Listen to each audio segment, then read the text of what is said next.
Welcome to module 2, part 5. So, in a part 4, we were discussing the simple moving average. So, in this part, we are going to talk about how we can predict the weighted moving average. Okay, using the weighted moving average, how we can forecast the value. Okay, so till now we have discussed the knife method, we have discussed the simple moving average method. Okay, now we are going to talk about the weighted moving average method. Okay, so all three methods are applicable when we only have the level pattern in our data. So if we have the trend and the seasonality, we have other methods, but if we only have the level pattern, which we will discuss earlier, so then we can apply either the naive, either the simple or the weighted moving average. So we have to see which method is doing good. As far as talking about the weighted moving average, so weighted moving average, how it is different from the simple moving average. So in a simple moving average, when we are saying we are going to apply 3 period moving average method, or when we are saying 4 period moving average method or a 5 period moving average method, so in this method we are basically saying that we are giving the weight of every historical time period the equal weightage. Like in a 3 month or a 3 period moving average, we are giving the equal weightage of every time period value divided by 3. Wherever Whereas in the 4 time period moving average, again we are giving the equal weightage 25% to every period divided by 4, and we are saying that then we can calculate the simple moving average. Same is the case the 5 months, 5 period moving average.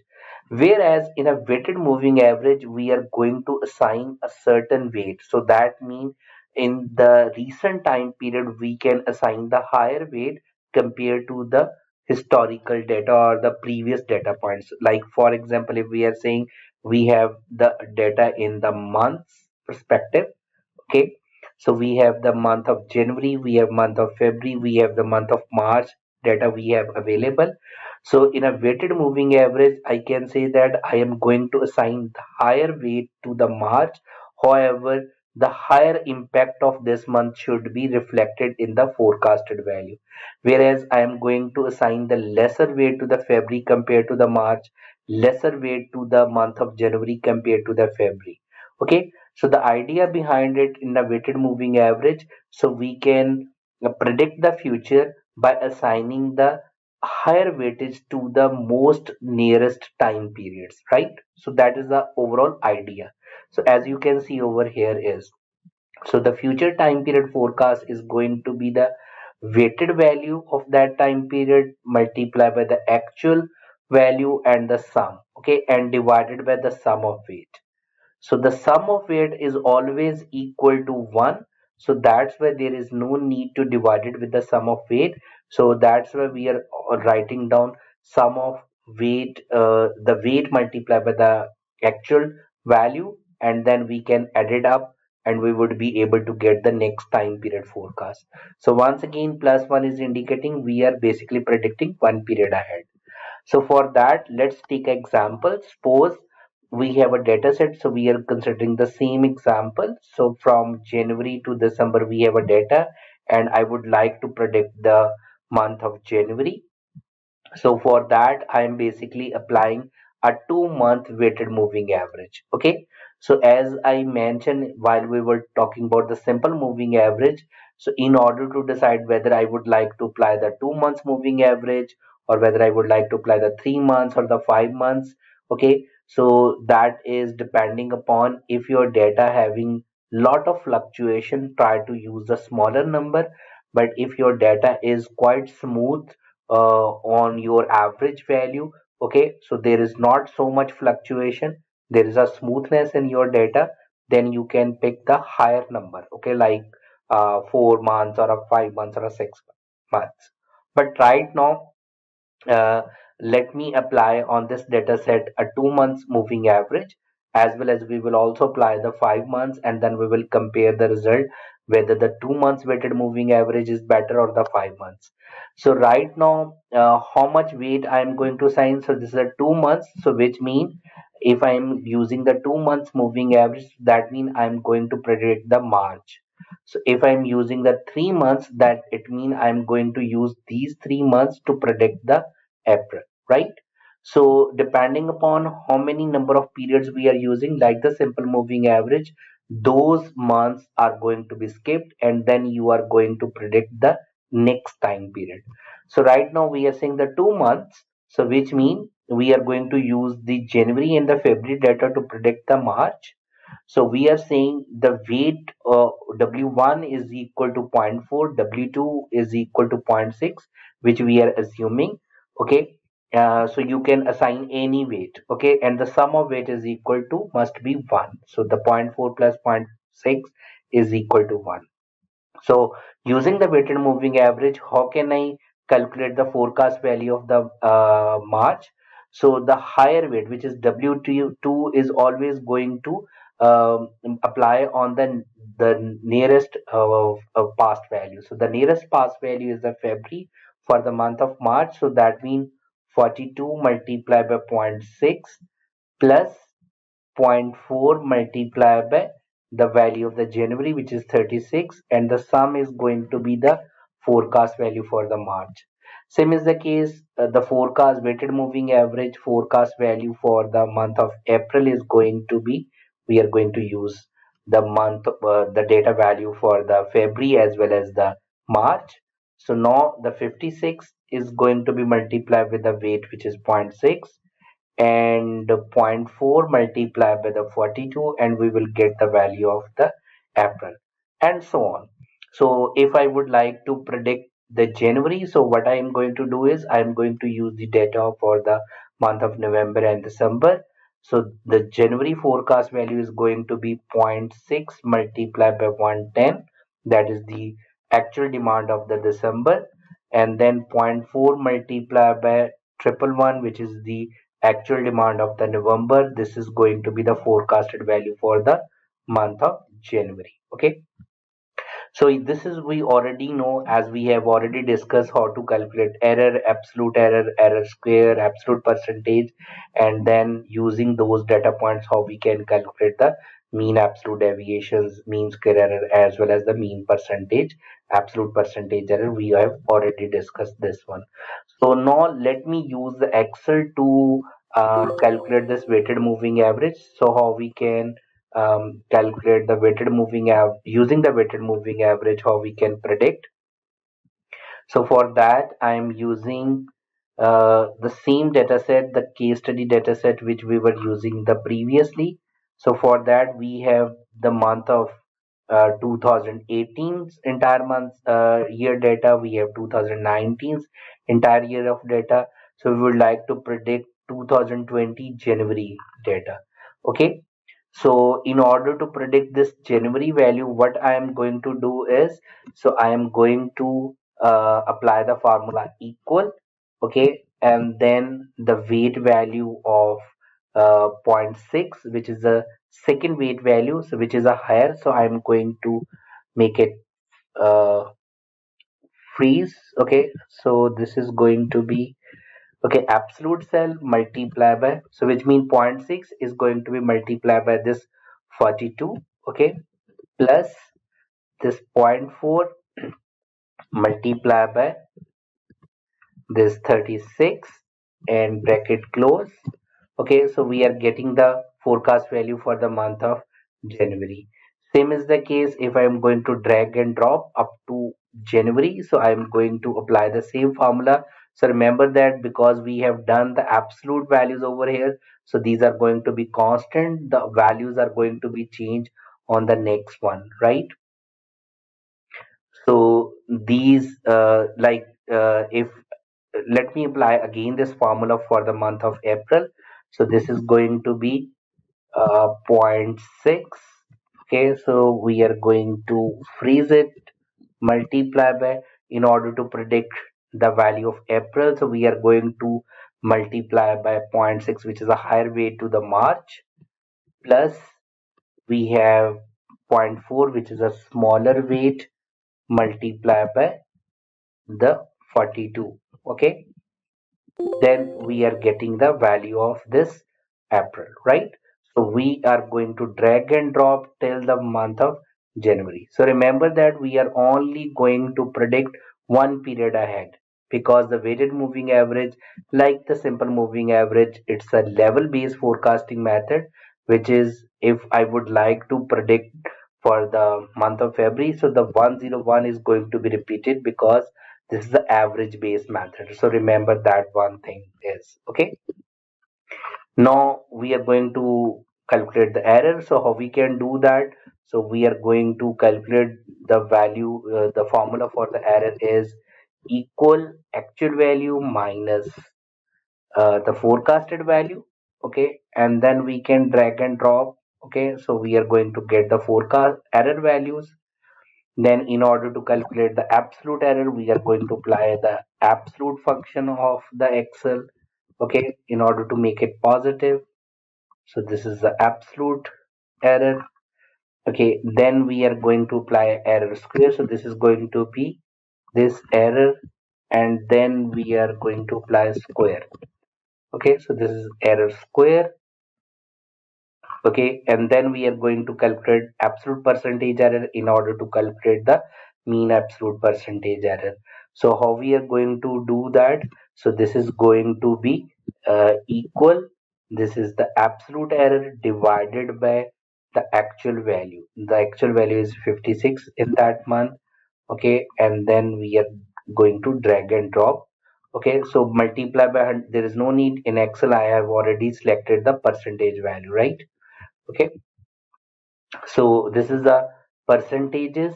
Okay, so in order to calculate the mean absolute deviation, what I am going to do is equal average. Okay, average of what? Average of absolute errors.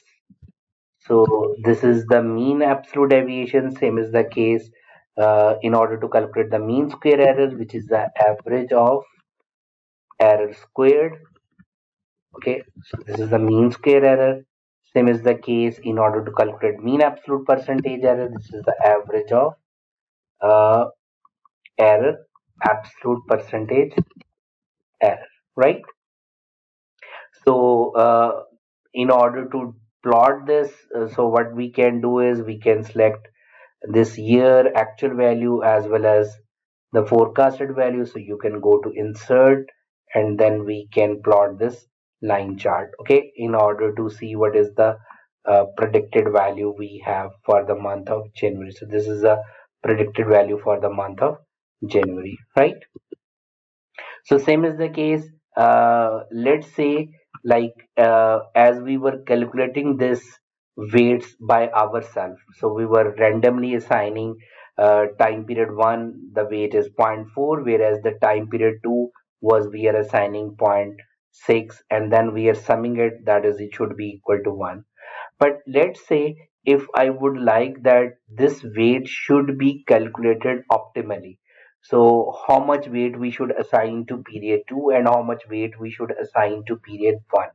Okay, so for that we are going to apply the non-linear programming method in order to calculate the weights. Okay, so that means this weight. Okay, so how we can do that? So the idea is we are going to minimize. Obviously we would like that the that forecasting method is a good method which is producing lesser mean absolute error or absolute deviation, or a root mean square error, or a mean absolute percentage error, or a mean square error. So smaller these measures, better the forecasting method is.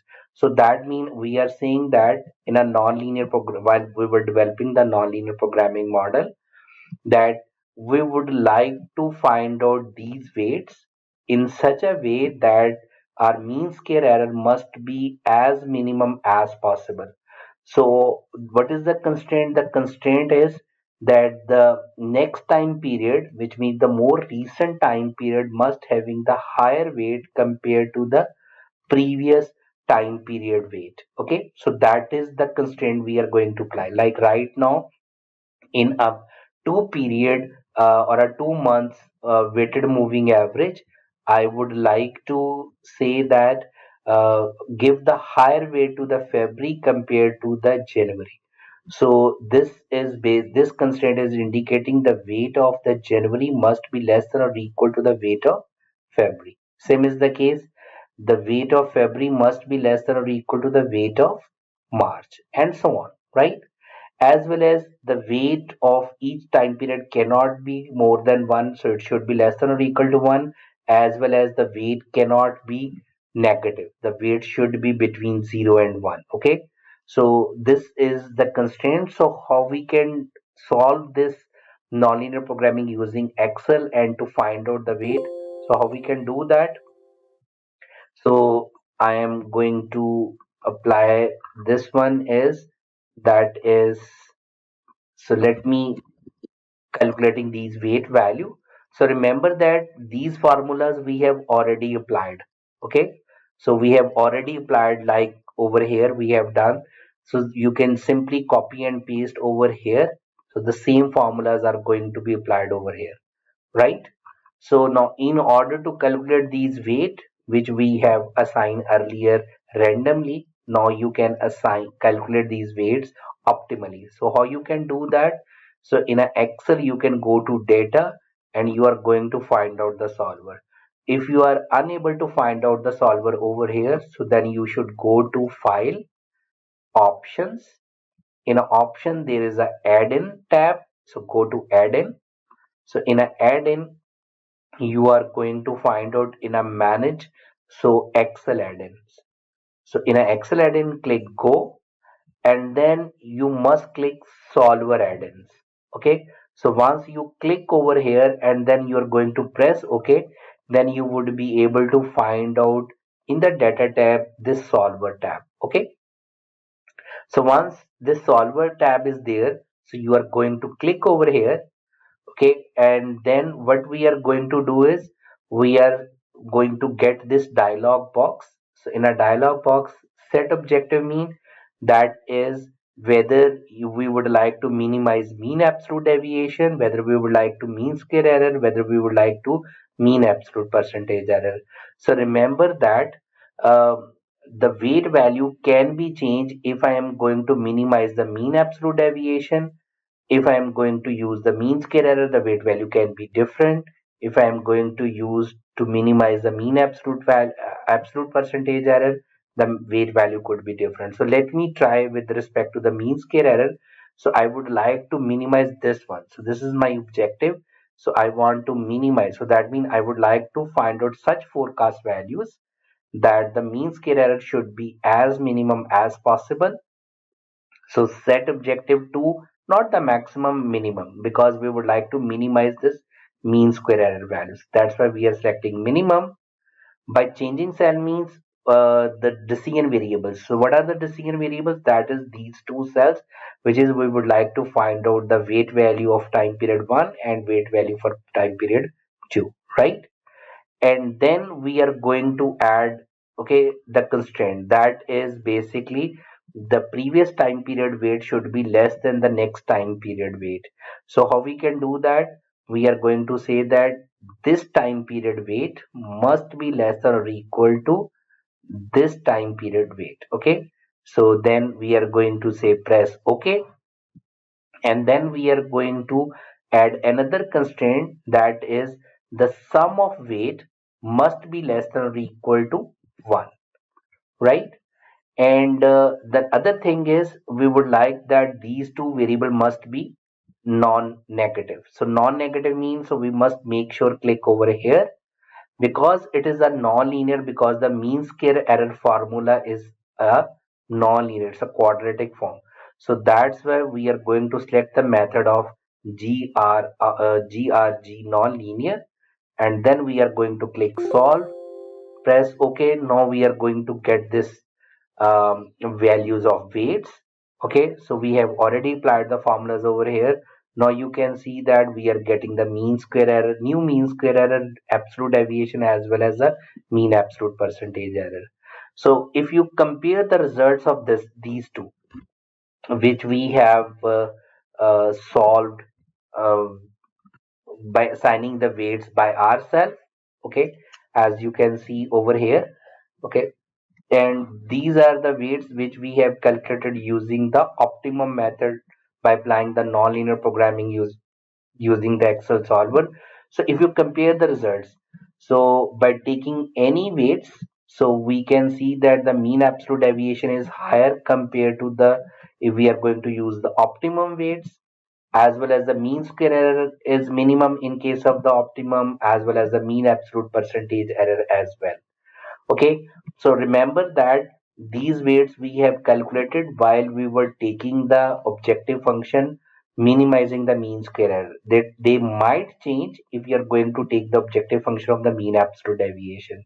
But the main thing is, this thing is important. If you are going to use other than these weights, this is definite that the mean square error must be higher than from this number.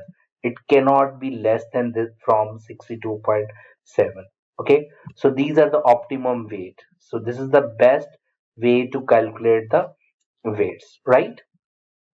Now, let me apply the 5 months weighted moving average. Instead of 2, I'm going to apply 5. So these weights I have assigned by myself. Like I am saying that now we are going to take the 5 months period to predict the sixth month. So that means in order to predict the month of um, you can say June. So I'm going to use these 5 months. Similarly, in order to predict the July, so we are going to use February towards the July. Okay, June. Okay, the five values we are going to use.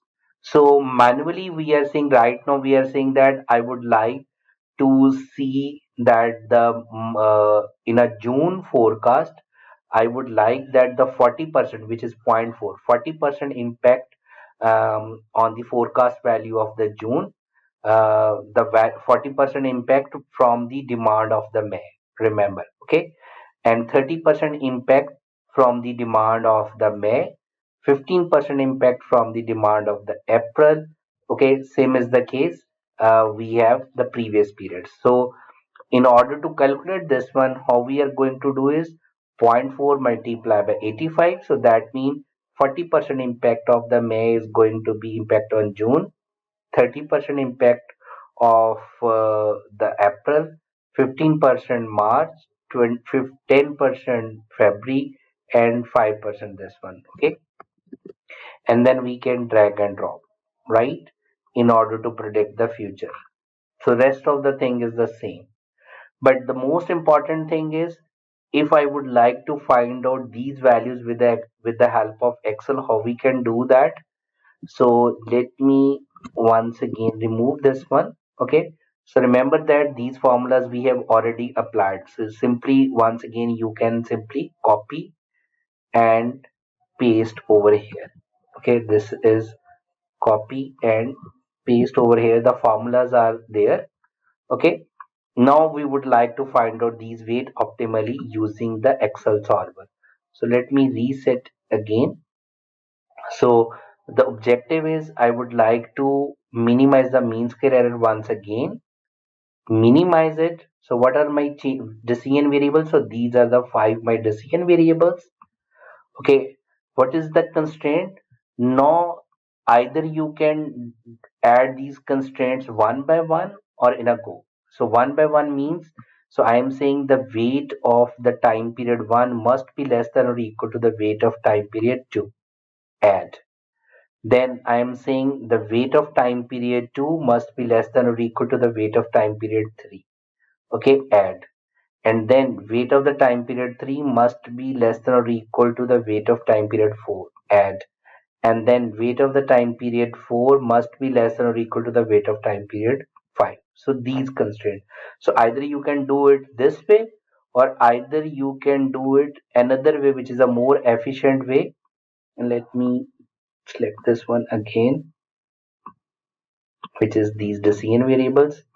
So instead of adding one by one, I can also do it in a way like should select from 1 to 4, less than or equal to, then from 2 to 4. So Excel will automatically understand that the value of this C4, which means the first weight must be less than or equal to the weight of D4. Okay, this Excel is going to automatically detect this one. Similarly, the D4 must be less than or equal to E4. Similarly, E4 must be less than or equal to F4 and so on. Okay. And then we are saying that this weight should be equal to 1. Okay.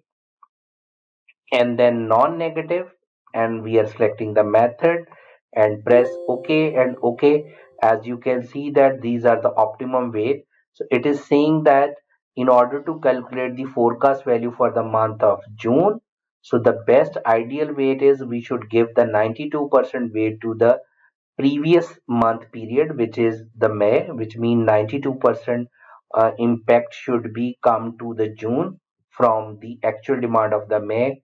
Similarly, 8% from the April, and then zeros should be given the way to the more historical periods. So once again, if we are going to compare these weights forecasted value with the help of normal weight which we have assigned by ourselves, and these are the weights which we have calculated using a non-linear programming method, which means using the Excel solver, which is the optimum weights. So you can compare the mean square error value as well as the mean absolute deviation as well as the mean absolute percentage error. So we can see that by using the optimum weights, we would be able to get the minimum mean square error, minimum mean absolute deviation, as well as the minimum absolute percentage error. So I hope you got the idea how we can uh, predict the future or the forecast using the 5 months weighted moving average. So once again, remember that the knife method, the simple moving average, as well as the weighted moving average are the more appropriate methods when we have only the level component in our data. Thank you so much. See you in the next video.